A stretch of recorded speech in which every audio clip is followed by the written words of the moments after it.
입니다. 지휘관이 부하에게 명령하듯이 하는 게 아닙니다. 오히려 바울은 디모데를 이야기할 때에 오 하나님의 사람이여, 자기의 영적인 아들, 믿음의 아들로 생각해서 이렇게 지휘관의 명령하는 어투로 하는 게 아니라 영적인 아버지가 참 기대와 사랑을 가지고 이 신앙의 후배에게 하는 사랑의 권면입니다.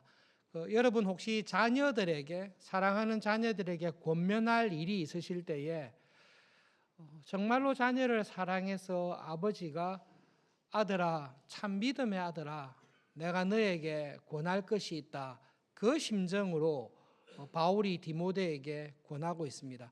바울의 전도 여행 가운데 디모데가 회심을 했고 그 구원의 은혜를 받은 이후에 동력자로, 또 복음의 다음 세대의 직분자로, 일꾼으로 부름받은 디모데에게 이 말씀을 하고 있습니다. 종교개혁자들이 1세대의 개혁자들이 하나 둘씩 다 사라지고 없어지면서 하나님의 은혜 가운데 세워지는 새로운 교회의 후배들에게 종교개혁자들이 많은 교훈과 유산을 남겨주었는데요, 아마 똑같은 심정으로 우리들에게도 이 말씀을 하고 있다 생각하여서 말씀을 듣겠습니다. 바울은 디모데에게 권면하고 강력하게 부탁하면서 두 가지를 말씀하고 있습니다. 첫 번째로는 힘을 다해서 피해라, 피하고 도망쳐야 될 것이 있다 말씀합니다. 그것은 죄로부터 우리 인생을 허비하는 헛된 삶을 사는 것에서 피하고 도망해라 말합니다. 특별히 바울이 디모데에게 권한 것은 두 가지였는데요, 하나님의 말씀을 떠나서 다른 교훈, 헛된 교훈을 추구하는 일에서 피해라, 아무런 유익이 없다. 두 번째로는 세상의 부유함을 추구하는 일에 너의 마음을 쏟지 마라. 하나님의 말씀은 우리들에게 하나님의 뜻이 무엇인지, 나를 통해서 이루기 원하시는 하나님의 뜻이 무엇인지를 생각하고 그 하나님의 뜻과 하나님의 나라를 먼저 추구하며 살아갈 때에 이 세상에 필요한 것을 주시겠다, 하나님께서 내 이름을 걸고 주겠다 약속하셨습니다. 그런데 순서가 뒤바뀌어서 하나님의 나라와 뜻을 구하기 이전에 세상적인 안정된 삶, 좀 넉넉하고 행복한 삶을 먼저 정리하고 가야 되지 않겠는가. 그러한 세상의 안락함, 부유함을 추구하는 것에서 떠나라 말씀하고 있습니다. 여러분, 신앙생활 할 때에 종교개혁의 첫 번째 지적도 그렇지만 하나님의 은혜가 우리 안에 찾아올 때에 제일 큰 변화는 회개하는 것입니다. 내 안에 있는 죄를 발견하는 것이고 그 죄에서 피하는 것입니다. 그리고 그 죄와 싸우는 것이 믿음으로 살아가는 일의 가장 근본적인 것입니다. 그래서 디모데에게도 똑같이 이야기합니다. 죄를 피해라.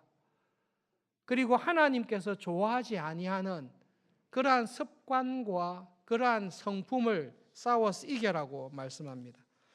조나단 에드워드가 젊은 시절에 하나님 앞에서 어떻게 살겠다 자기를 돌아보며 점검한 가운데 이런 게 있습니다. 자신의 행실을 살펴보십시오. 나의 행실과 성품 가운데 하나님을 거역하는 것이 없습니까? 하나님을 불쾌하게 하는 습관이 있지 않는지 먼저 살펴보십시오. 믿음으로 살아갈 때에 제일 먼저 해야 될 것은 내 안에 하나님이 불쾌하게 생각하는 것, 그리고 헛된 일에 내 삶을 허비하는 것, 그것에서 피하고 도망하라고 이야기하고 있습니다. 아무런 이유 없이 인터넷에서, 핸드폰에서 여러 시간을 허비하고 있습니까? 적극적으로 피하셔야 됩니다. 쓸데없는 잡담이나 텔레비전이나 무익한 일에 우리의 삶을, 시간을 허비하고 있습니까? 그런 것에서 돌이키라 말씀하십니다. 종교개혁자 가운데 이렇게 죄를 추구하지는 않았지만 우리들에게 있는 유혹인데요, 우리가 적극적으로 죄를 범하며 살지는 않지 않습니까? 켈빈도 똑같았습니다.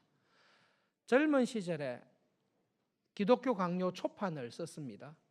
그리고 켈빈은 자기의 성품이나 건강이나 취향을 볼 때에 교회를 두고 적극적으로 종교개혁을 위해서 싸울 사람이라고 생각하지 않았습니다. 책을 통해서 진리를 증거하고 조용한 가운데 평안한 삶을 살기를 추구했습니다. 그렇게 가다가 파렐을 만났습니다. 파렐이 기독교 강요 초판 쓴 거를 보고 당신 같은 사람은 교회를 섬겨야 된다. 교회를 위해서 싸워야 된다. 권면을 했습니다. 저는 조용한 삶을 살고 싶습니다. 저는 그렇게 할 만한 실력과 능력과 건강이 허락되지 않습니다. 저는 조용히 하나님께서 맡기신 일을 하며 그냥 평범하게 살고 싶습니다. 파렐이 불과 같이 화를 내면서 이야기를 했습니다. 하나님의 나라와 교회를 위해 싸워야 되는데 자기의 안일과 평온한 삶을 추구할 때에 하나님께서 너를 가만두시겠냐고 그런 내용의 아주 강경한 말을 했습니다. 그 이야기를 듣고 켈빈이 고백한 것이 있습니다. 파렐의 말을 들었을 때 마치 하나님께서 자기에게 호통을 치시고 부르시는 것 같아서 순종할 수밖에 없었다. 파렐이 켈빈에게 지적했던 것이 있습니다. 지금과 같은 시기에 믿음의 선한 싸움을 싸워야 될 사람이, 그리스도의 좋은 군사로 앞장서서 싸워야 될 사람이 자기의 취향과 자기의 성격을 따라서 조용하고 안온한 삶을 살겠다라고 하는데 그것이 그리스도인의 올바른 자세냐? 바울도 디모데에게 우리들에게 권면합니다. 하나님, 저는 그렇게 이렇게 나서기를 싫어하고 나서면 덕도 안 되고 그냥 조용히 살겠습니다. 그러면서 정작 믿음의 선한 싸움, 복음을 위해 십자가를 지는 선한 싸움에 들어와야 될 사람이 주저하며 핑계대는 경우가 있습니다. 그러한 것에서 피해라, 회개하며 믿음의 선한 싸움을 싸우라 말씀하고 있습니다. 그래서 바울은 디모데에게 우리들에게 피해야 될 것과 함께 적극적으로 따르고 추구해야 될 것을 말씀하고 있습니다. 의로움, 경건, 믿음, 사랑, 인내, 온유를 적극적으로 추구하라 말씀합니다. 왜 이렇게 많이 했나 싶지만 하나하나 생각해 보시면 똑같은 말씀을 하고 있습니다. 의로움을 추구하라고 말씀합니다. 의로움이 무엇입니까? 하나님의 법에 합당하게 살아가는 것이 의로운 삶입니다. 너의 취향과 세상의 욕심을 따라 살지 말고 하나님께서 너희에게 원하시는 하나님의 법, 하나님의 뜻에 따라 최선을 다해 살아라. 그것이 의를 추구하는 삶입니다. 하나님의 법을 따라서 계속 살다 보면 하나님을 닮게 되어 있습니다. 그것이 경건, 가들리한 것입니다. 경건한 것은 하나님을 닮는 것인데 하나님을 닮는 사람은 하나님의 뜻대로 살려고 애를 쓰는 사람이 하나님을 닮게 되어 있습니다. 교회 생활을 오래 하고 신앙 생활을 열심히 했지만 그 사람의 성품이나 삶이 하나님을 안 닮는 사람들이 있습니다. 그것은 바리새인과 같은 삶입니다. 자칭 경건하고 열심히 있는 종교인 같으나 하나님의 의로움을 추구하면 하나님을 닮게 되어 있는데요. 예수님께서는 바리새인들에게 너희들은 마귀를 닮았다. 너희들에 있는 경건은 하나님의 뜻을 따르는 경건이 아니다라고 지적했습니다. 바울은 디모데오에게 저희들에게 하나님의 법을 묵상하며 하나님의 법을 따라 살려고 애를 써보십시오.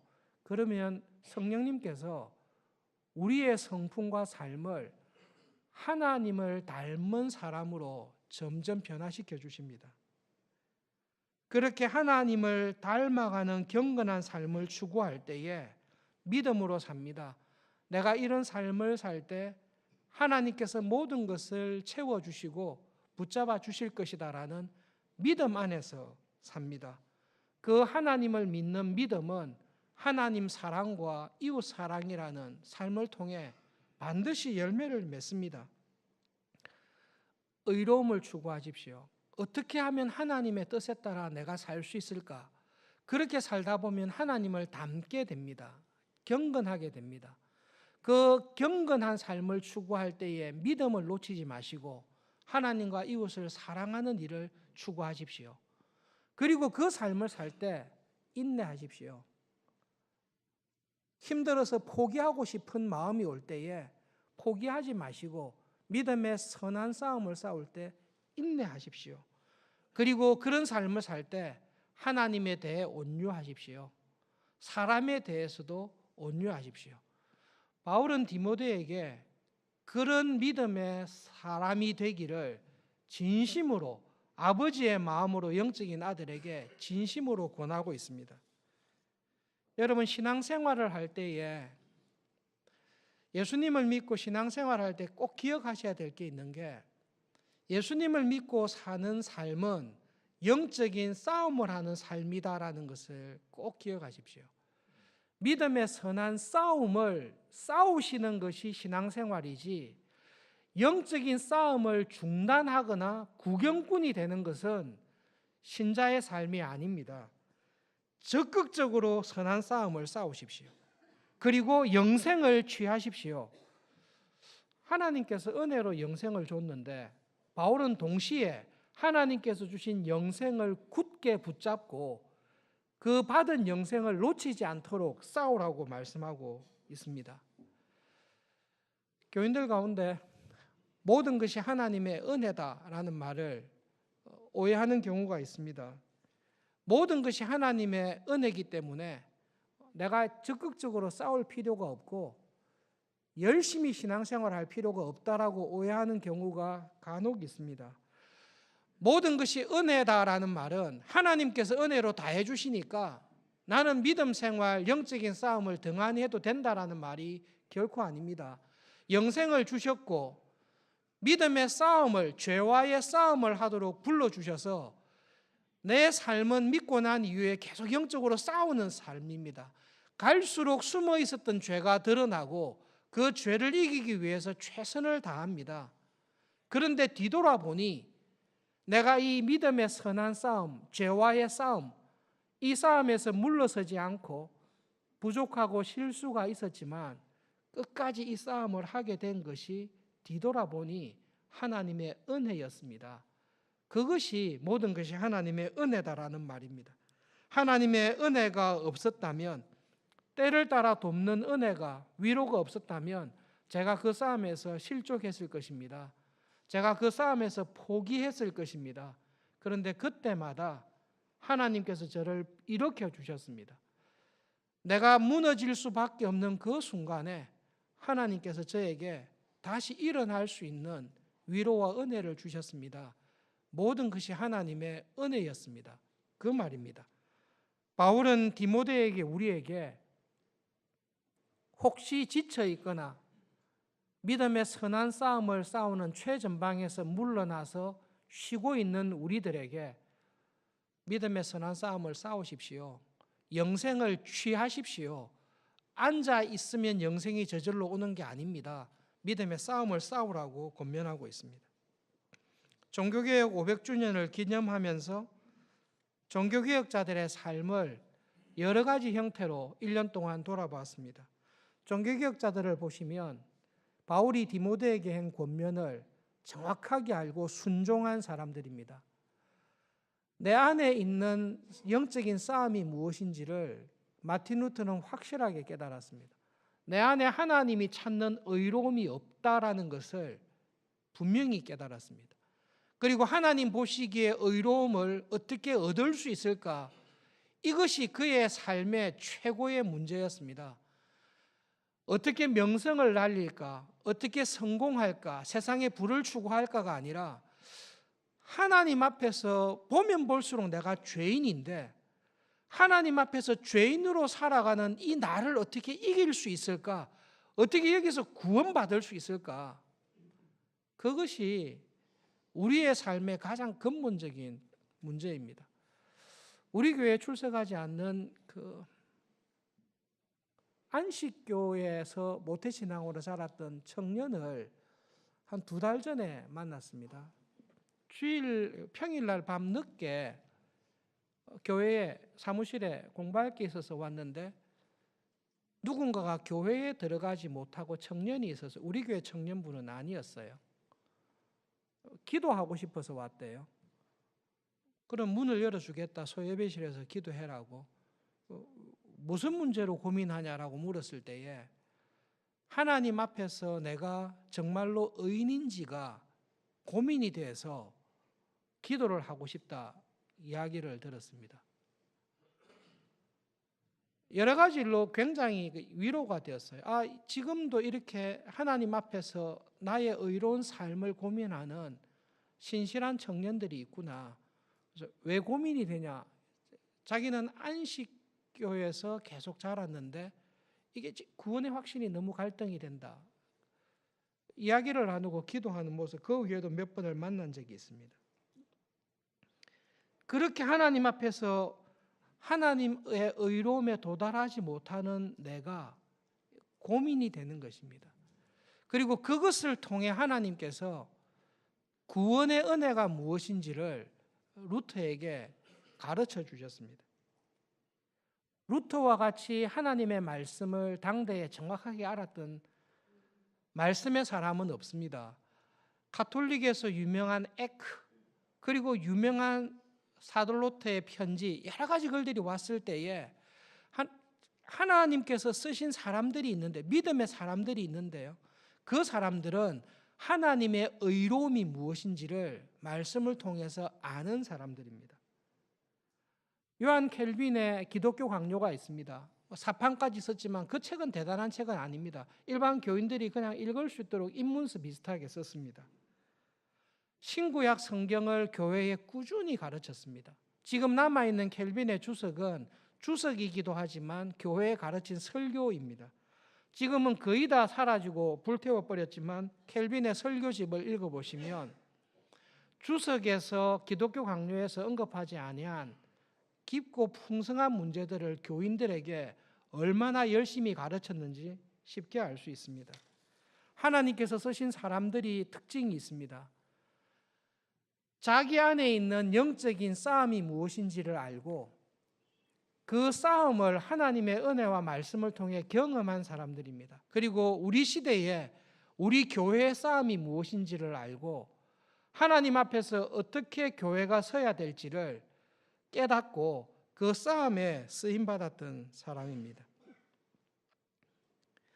종교개혁 500주년 행사를 우리 한국에서도 전 세계적으로 다 하고 있습니다. 그래서 루터를 통해 했다는 것 다 알고 있습니다. 그러나 성경은 우리들에게 이렇게 질문합니다. 여러분 500주년 기념 행사에만 참석하고 계시면 안 됩니다. 영적인 싸움을 하셔야 됩니다. 여러분 각자의 삶에 있는 여러분의 인격 속에 생활 습관 속에 있는 영적인 싸움을 하셔야 됩니다. 다른 사람이 얼마나 열심히 싸웠는지를 칭찬하고 구경하는 것, 그것은 바울이 디모데에게 권면하는 그 마음이 아닙니다.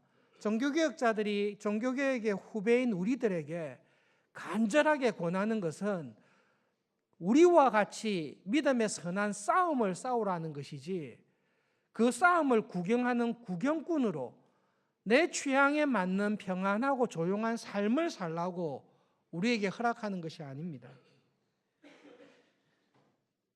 한국 교회의 지금의 모습이 어떠한지, 앞으로 다가올 문제가 어떠한지 잠시 마음에 있는 생각들을 좀 나누고 싶습니다. 30년 전에 비해서 지금 한국 교회의 교인들의 개인의 경건이 현저하게 수준이 낮아져 있습니다. 주일을 성수하는 문화가 점점 많이 희미해져 가고 있습니다. 그러니 당연히 부모들이 자기 자녀들을 주일 학교에서부터 믿음으로 가르치고 하나님의 사람으로 믿음의 자녀로 자라는 일에 전념을 쏟지 못하고 있습니다. 중고등학생이 되어 보십시오. 학원이 교회에 대해서 완전히 승리했습니다. 교회가 학원을 이긴 것이 아니라 학원이 교회를 이겼습니다. 많은 교회의 자녀들이 주일날에도 학원의 그 강력한 세력과 약속 앞에서 믿음으로 살아가는 일에 뒷걸음질 지거나 주저하거나 흔들리고 있습니다. 대학생들을 보십시오. 20, 30년 전에 한국 교회의 대학생들과 지금 한국 교회의 대학생들을 비교해 보십시오. 일단은 숫자적으로 엄청나게 줄어 있습니다. 80년대에 선교단체에 100명이 모였다면 지금은 선교단체에 10명이 모이고 있습니다. 숫자적으로 10% 이상, 10%밖에 되지 않습니다. 더 심각한 문제는 대학생들의 경건의 수준입니다. 주일 예배에 550명, 600명 사이 출석하는데요. 내년도에 매일 성경을 신청한 사람이 한 130명 정도 되는 걸로 얼핏 들어서 150명 정도 되지 않을 겁니다. 개인적으로 구입해서 하시는 분이 계시겠지만 200명이 넘지 않을 것입니다. 매일 성경을 읽고 묵상하는 것, 그것은 신자의 가장 초보적인 것인데 현재 그렇게 하는 경우가 많지 않습니다. 대학생들과 청년들 매일 말씀을 읽고 묵상하며 하나님의 의가 뜻이 무엇인지를 배우고 있습니까? 그 당시에는 교재가 없어서 외국에 있는 교재를 번역해서 성경 공부를 하고 대학생들이 교재가 없어서 여러 가지 방식으로 애를 썼습니다. 지금은 여러분 유학 안 가셔도 됩니다. 제가 보기에도 탁월하고 좋은 신학 책들이 경건 서적들이 엄청나게 번역되고 있습니다. 번역되고 있는 좋은 깊이 있는 책들을 읽으면 하나님의 사람으로 이 세상의 시험을 넉넉하게 이기고 살아갈 수 있는 충분한 책들이 있습니다. 바울이 디모데에게 너 하나님의 사람아 라고 할 때에 아버지의 마음으로 디모데를 바라보고 기대하고 있습니다. 아버지가 자녀들을 볼 때에 아버지보다 나은 자녀가 되기를 정말로 원합니다. 아버지가 자기 자녀를 보면서 얘가 똑똑해서 내보다 더 총명하면 어떡하지? 안 되는데. 그렇게 걱정하는 부모는 없습니다. 모든 부모가 당신의 자녀가 당신보다 더 낫습니다라는 말을 들을 때에 진심으로 기뻐합니다. 청년부에 있는 형제자매 여러분, 우리 교회의 다음 세대를 짊어져야 될 집사님 여러분, 여러분들이 지금 교회를 섬기는 목회자들보다 장로님들보다 경건과 믿음에서 더 성숙한 사람이 되기를, 우리를 부끄럽게 하는, 우리가 기대하는 세대가 되기를 진심으로 원하고 있습니다. 그러나 청년들과 이야기할 때에, 젊은 집사님들과 이야기할 때에 지금 섬기고 있는 직분자들보다 경건과 하나님의 나라에 대한 이해와 그리스도인의 세계관과 문화관, 직업관을 더 분명하게 가지고 하나님의 나라와 교회를 위해 싸울 준비가 되어 있는가라고 할 때에 제 마음의 기대보다는 염려가 훨씬 큽니다. 한국 교회는 가늠한 여인을 향해 돌을 던지는 일에 아주 이골이 나 있습니다. 모두가 다 돌을 던질 준비가 되어 있습니다. 인터넷과 신문에 기독교 신문이라고 하는 곳에 들어가서 보십시오. 인기 있는 사람이 누구입니까? 가늠한 여인을 향해 돌을 던지는 사람들입니다. 얼마나 더 날카롭게 던졌는지, 얼마나 더 정확하게 던졌는지에 대해서 은근히 즐기며 열광하고 있습니다. 그러나 가늠한 여인을 향해서 그 여인의 근본적인 문제를 지적하시고 그 여인을 안아주시고 그 여인을 구원하는 예수님께서 보여주신 신앙의 모범, 경건의 모범을 가지고 있는 젊은 사람들, 젊은 세대는 참으로 쉽지 않습니다. 제 눈에만 보이지 않는지 모르겠으나 참 그런 사람을 찾기가 쉽지 않습니다. 예수님께서는 교회를 향해서 너희들의 의로움이 가늠한 여인을 향해 돌을 던져서 죽이려고 하는 바리새인들과 서기관들의 의보다 낫지 아니하면 너희들은 하나님 나라에 들어갈 수 없다라고 말씀을 하십니다. 예수님께서는 우리에게 믿음의 선한 싸움을 싸우라 말씀하실 때에 이 세상의 모든 문화, 정치적인, 윤리적인, 도덕적인, 사회적인 문제에 대해서 하나님의 사람으로 하나님의 의로움을 알고 그 의로움을 가지고 믿음의 선한 싸움을 싸우는 젊은 세대를 기대하고 있습니다. 여러분, 80년대, 90년대에는 읽고 싶어도 책이 없어서 몰랐어요. 지금은 마음과 열심을 가지면 정치적인, 사회적인, 경제적인, 도덕적인, 윤리적인 문제들에 대해 하나님께서 우리에게 원하시는 교회가 싸워야 될 싸움이 무엇인지를 정확하고 분명하게 가르쳐주는 많은 사람들의 글들이 한국 교회에 손만 뻗치면 있습니다. 그럼에도 불구하고 읽지 않습니다. 공부를 하지 않습니다. 한 번씩 이야기할 때 내가 너무나 엉뚱한 생각을 하고 있었구나라는 충격에 제 스스로 당황할 때가 있습니다. 80년대 다 대학생들도 어려웠습니다. 그 당시에 직장 생활했던 사람들이 자기 월급에 총각되니까요 10만 원을 경건서적을 사는데 쓰는 사람들이 들어 있었습니다. 여러분, 그때 10만 원은 지금 10만 원 아닙니다. 엄청난 직장 생활하면서 내가 하나님의 사람으로 살기 위해 11조 생활하고 총각이니까 10분의 1은 경건서적을 읽는 데 써야 되지 않을까라고 해서 10만 원을 책을 사는 데 썼습니다. 먹을 것이 없었던 선배가 있었습니다. 하루에 밥을 한 끼 먹었습니다. 대학교 선배였는데 하루에 밥을 한 끼 먹었습니다. 한 끼밖에 먹을 돈이 없었습니다. 그런데 밥은 굶어도 책은 샀습니다. 그것이 우리가 싸워야 될 믿음의 삶이라고 선배들이 보여줬습니다.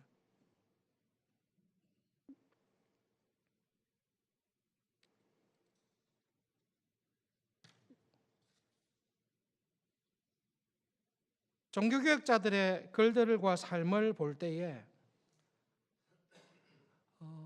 부끄럽다라는 생각이 굉장히 많이 들었습니다. 나름대로 유학 가서 전공을 하면서 종교개혁자들에 대해서 이래저래 귀동냥도 하고 삶을 봤는데요. 종교개혁자들의 하나님께서 쓰신 사람들을 보면 일단 탁월함이 비교가 안 됩니다. 명함을 못 내밉니다.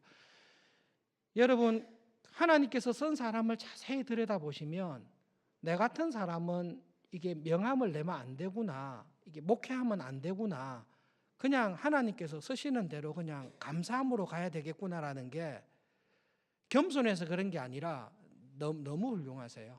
진짜 훌륭하세요. 실력이 탁월한데요. 그 다음에 더 기죽이는 것은 겸손하세요. 정말로 겸손하세요. 그리고 그들의 삶 자체가 하나님의 나라와 교회를 세우기 위해 자기의 모든 것을 아낌없이 다 내어놓고 한결같이 살아가십니다. 그런데 그분들의 입에서 마지막 죽을 때 무슨 말을 하는가 하면 하나님, 저를 이렇게 써주셔서 정말로 감사합니다. 제가 이렇게 하나님께 쓰임 받으면서 교회를 위해 그리스도의 남은 고난을 채우는 삶을 살게 해주셔서 감사합니다. 그 종교개혁자들이 그렇게 살았던 믿음의 선배가 사랑하는 마음으로 후배인 디모데를 향해 말합니다. 너 하나님의 사람아, 서울중앙교회 다음 세대를 이어갈 청년들아, 젊은 사람들아, 믿음의 선한 싸움을 열심히 싸우십시오. 우리가 싸운 것보다 더 멋있게 싸우십시오. 그래서 하나님의 교회의 아름다움과 영광을 이 세상에 보이는 일에 그리스도의 좋은 군사로 쓰임 받으십시오. 이 놀라운 권면을 하고 있습니다. 직장과 세상의 염려가 교회를 이기고 있습니다.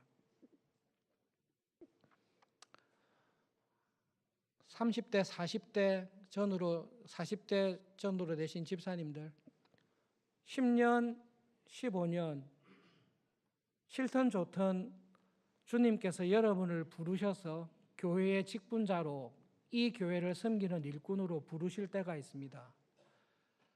하나님의 의로움, 하나님의 법을 아셔야 됩니다. 하나님의 교회가 어떻게 서야 될지를 아셔야 됩니다. 한국 교회의 세습의 문제, 윤리적인 문제, 여러 가지 문제로 어려워하고 힘들어하고 있습니다. 우리 교회는 세습이 불가능합니다. 왜 불가능하죠? 저희 아들이 목회할 마음이 없으니까 불가능하기도 합니다만 우리 교회는 세습이 불가능합니다. 왜 불가능하죠? 우리 교회 장로님들께서 세습을 허락할 장로님들이 아니십니다. 세습이 왜 가능하죠? 장로들이 세습을 인정하니까 가능한 거예요. 왜 세습을 인정하는 장로들을 뽑았죠? 교인들이 뽑은 거예요. 돌을 자기한테 던지세요. 종교개혁은 저 돌을 저놈에게 던지자 이게 아니라 돌을 나에게 던지는 것입니다. 40대에 계시는 집사님들 교회를 향해서 많이 불만과 욕을 하고 계시죠. 한국 교회를 향해 혹은 우리 교회를 향해. 그런데 교회의 문제를 가늠한 여인을 살리고 구원할 수 있는 경건과 능력과 은혜가 없이는 여러분들은 우리보다 더 못한 교회를 만들 수밖에 없을 것입니다. 하나님께서 쓰실 만한 사람으로 준비되셔야 됩니다. 준비를 하고 계십니까? 앞으로 40년 이후에 한국 교회 교인이 3분의 1로 줄어든다는 것 우리 알고 있습니다. 지금 1000만이면 300만 정도 남을 겁니다. 그 300만 남은 가운데 60-70% 이상이 60대 이상이라는 것 우리가 알고 있습니다. 지금 교회가 싸워야 될 싸움보다 지금 대학생, 청년, 젊은 집사님들이 앞으로 싸워야 될 교회의 도전이 얼마나 심각하고 큰 것이 눈에 뻔한데 그 싸움을 싸우기 위해서 교회의 아름다움을 지키기 위해서 그리스도의 좋은 군사로 지금 싸우고 있습니까? 바울은 사랑하는 마음으로 정말로 사랑하고 기대하는 마음으로 권면하고 있습니다. 디모데야 죄를 피해라. 쓸데없는 일에 너의 인생을 허비하지 마라. 그리고 그리스도의 좋은 군사로 믿음의 선한 싸움을 끝까지 잘 싸워라. 그렇게 할 때에 주님께서 그런 사람을 통해 하나님의 교회에 은혜를 주십니다. 그 심정을 종교개혁 500주년을 기념하면서 우리 교회 대학생들과 청년들에게 젊은 집사님들에게 간곡하게 정말로 앞선 세대로서 부탁하고 싶습니다. 선배들이 기대하는 부끄러워하는 믿음의 선한 싸움을 싸우십시오. 매일 말씀 읽고 묵상하는 시간, 하나님 앞에 기도하는 시간, 교회가 어떻게 서야 될까? 교회 안으로서 나의 삶을 어떻게 이루어 가야 될까? 하나님의 의에 합당하게 이 세상을 향해 무엇을 도전해야 될까? 그 싸움의 준비를 하십시오. 그 준비가 되어 있지 아니하면 아무런 소용이 없습니다. 교회에 소망이 없습니다. 하나님께서 우리 교회에 주신 은혜와 위로와 축복이 있는데요. 예배를 드리고 난 이후에 레포 500 관련해서 우리 교회에 관한 우리 교회가 한 것, 실천 사항들 이야기할 겁니다. 종교개혁 500주년을 맞이해서 우리 교회가 올해를 어떻게 보내야 될까 1년간 준비하고 계획한 것이 있습니다. 거짓말 하나도 보태지 않고 저를 비롯한 교역자들이 조언을 하거나 도와드린 거 하나도 없습니다. 처음부터 당회에서 장로님들께서 레포 500을 맞이해서 우리 교회가 어떻게 해야 될까? 어떤 교회로 서야 될까? 순전히 당회에서 장로님들께서 계획하시고 집사님들과 권사님들이 힘을 합쳐서 한 해를 지나왔습니다. 교회가 살려면 교인이 살아야 됩니다.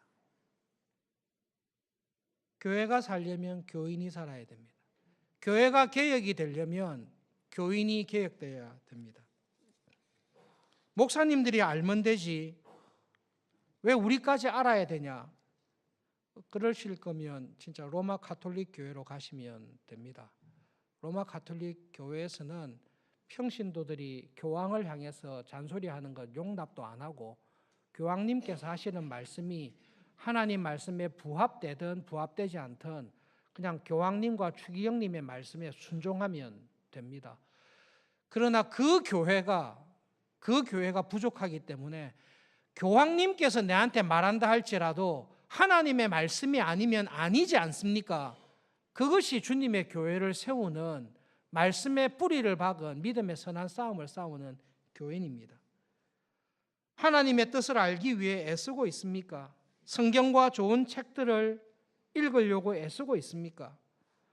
목회자들이 이런 것을 읽어야지 우리가 읽을 필요가 있습니까? 조나단 에드워드가 이렇게 답을 했습니다. 목회자들이 어째서 하나님을 아는 지식을 쌓으려고 애쓰겠습니까? 성도들에게 그것을 가르치기 위해서가 아니겠습니까? 하나님의 법을 배우는 것은 여러분들이 배우셔야 됩니다. 여러분들이 교회입니다. 그리고 여러분들이 죄에서 도망가셔야 됩니다. 죄와 싸우셔야 됩니다. 내 기질에 맞지 않고 나는 영적인 싸움을 싸울 사람이 아니다라는 그 싸움에서 여러분 이기셔야 됩니다. 하나님께서 나를 이 땅에 두신 동안에 이 교회의 교인으로 그리스도의 좋은 군사로 끝까지 싸우겠다. 그리고 싸우시려면 무기를 들 줄 알으셔야 됩니다. 무기를 들고 방패를 들고 멀리서 쏘는 불화살을 방패로 다 막아내면서 이 원수 앞에 한 걸음씩 다가가서 굳게 잡은 말씀의 검으로 쳐서 이기셔야 됩니다. 그리스도의 좋은 군사로 살아가는 것입니다. 여러분, 이 삶이 정말로 복된 삶입니다. 바울은 디모데에게 내가 고생했으니까 니도 고생하자 이렇게 하지 않습니다. 내가 살았던 믿음의 선한 싸움을 싸우면서 하나님이 주신 영생과 구원의 은혜를 경험하면서 살았던 이 삶보다 더 행복한 삶이 없다. 정말로 이게 행복한 삶이다. 이것보다 더 복된 삶이 없다. 그러니 아들아 너도 나를 따라오너라. 그런데 내가 경험했던 삶보다 너는 복을 더 받았으면 좋겠다. 이 모든 영광을 하나님께서 주시는데 이 영광의 자리에 가는 길이 이 믿음의 선한 싸움, 십자가를 지는 싸움인데 기꺼이 하면 좋겠다. 내가 바뀌셔야 됩니다. 매일 성경 혹시 구독 안 하시는 분 열심히 구독하셔서 하나님의 말씀을 묵상하며 그 말씀에 따라 살아가는 일에 열심을 내시기를 바랍니다. 한글을 읽지 못하시는 분은 빼시고 다 말씀을 읽고 하나님의 사람으로 믿음의 선한 싸움을 끝까지 싸울 수 있기를 진심으로 기대하며 부탁합니다. 기도하겠습니다.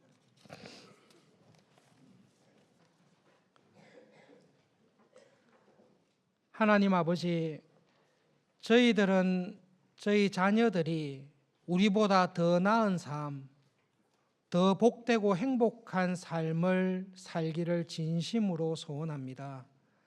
바울이 디모데에게 믿음의 선배들이 오늘날 교회의 지체인 우리들에게 주시는 마음도 소원도 동일할 줄 믿습니다. 하나님 아버지, 서울중앙교회에 주신 은혜를 기억하며 감사합니다. 선배들보다 경건과 믿음과 충성에서 선배들을 부끄럽게 하며 선배들의 마음을 흥분하게 하는 새로운 세대를, 대학생들을, 청년들을 하나님께서 일으켜 주시기를 간절히 기도합니다. 말씀으로 세상을 이기며 믿음으로 살아가는 하나님 그러한 세대가 이 교회를 통해 일어날 수 있도록 하나님의 영광을, 교회의 아름다움을, 하나님께서 주신 구원의 참된 기쁨을 이 땅에 증거하며 살아가는 교회가 될 수 있도록 하나님 저희들을 붙잡아 주시고 훈련시켜 주시고 하나님의 사람으로 써 주시옵소서. 예수님의 이름으로 기도합니다. 아멘.